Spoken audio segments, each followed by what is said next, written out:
oğul yuvarcalar. Oğlan kurdu benim. Ahmet'ten sulus kulağın gelmedi.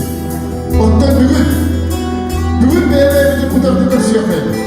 Ki kasımı ulaşmadığına olar gittik ebedi.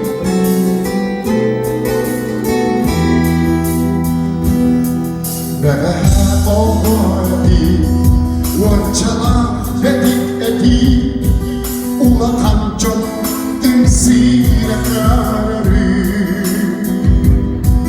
Kan ulada olsa Gönder arka olsa Gemzilleri geriye bin sanırı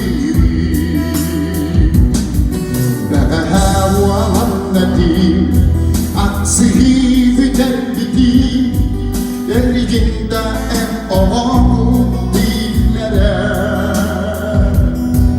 Kırametten ülere Buhan katan süreler Ardıgar ayganar kende vardı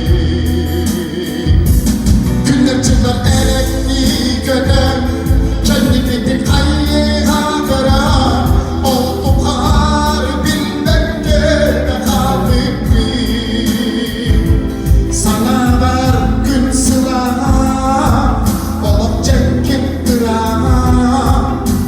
Duaktan da uğradı orduga Kahanda bitiyor sorduğduga Çakçı, öpmen ellerim Yılova, Allah'ın aras günlüğüne Çiçak kodan ağzını kurduk diye Evet, ülüye burada Bir direkti, ustan bulduğunu kurduk diye Türklerim, oğullarım, kemken bir beygin İlerdi belirli yılan aradık bana Beğen cenneti Sulus falan gelmedi Ula hakkı sana salam verdi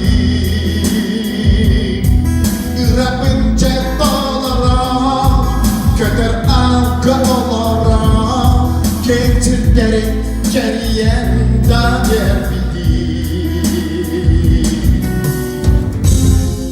Beni gece sahıra Yılmadı ahıra Allah hacı